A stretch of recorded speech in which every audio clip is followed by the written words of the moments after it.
has targeted Israeli territory today. A woman suffered from moderate injuries due to cluster bomb shrapnel. Local police authorities say that she was rushed to the hospital for treatment. Responding to the incident, Commanding Officer Jill El Haddad has warned about the dangers of cluster bombs, noting the damage they can cause when fragments dispense at an early stage. Next up, this comes amid Israel launching a wave of strikes in central Iran and targeting infrastructure that the IDF claims belong to Hezbollah forces in Beirut.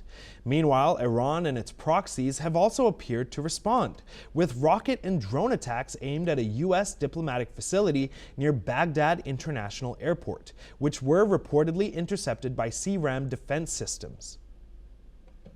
And now joining us live to tell us more about this is retired Major General Dr. Rajan Kochar, a senior strategic and international affairs expert. He's joining us live from New Delhi. Sir, to what extent do you believe that these attacks that are currently undergoing attacks in the Middle East will essentially reach India and other parts of the world? The reason I say that, let me preface it, is to essentially say that the rest of the world also has U.S. embassies. So how far-flung do you believe these attacks will go, please?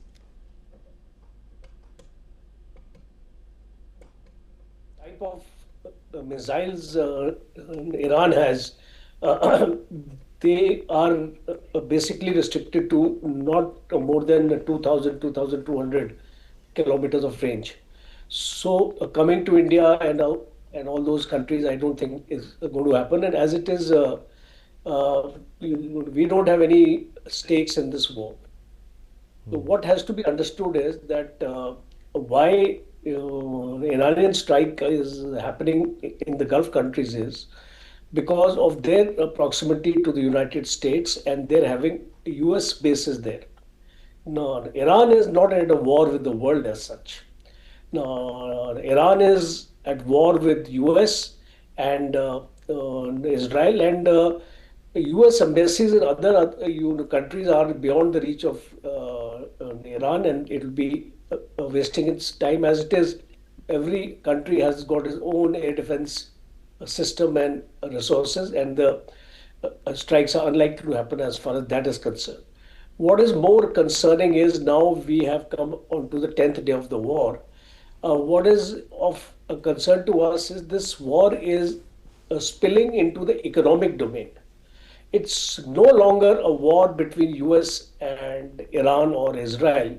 It is now a war in terms of an economic war with the rest of the world.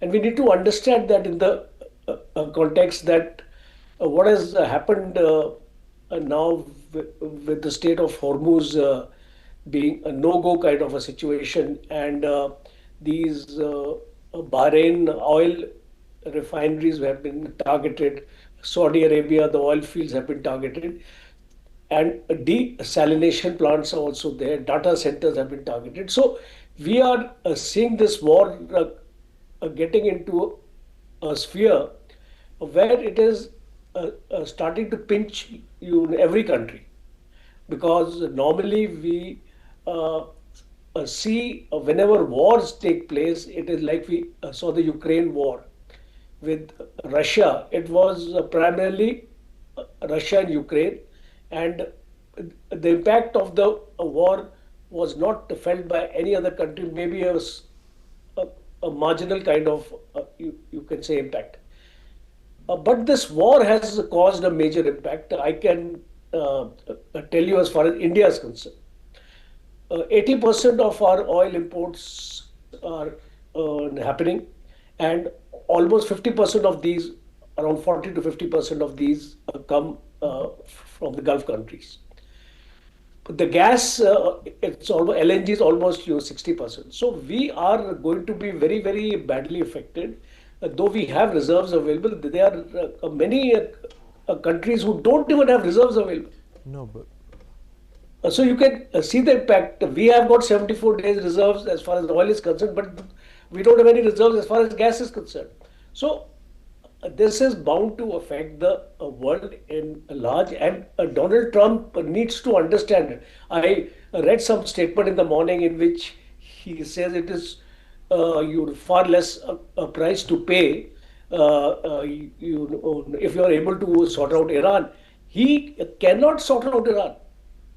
The kind of statements which are emanating without him going Sir, inside I'm so Iran. sorry. We do have some breaking news coming on right now. Please stay with us.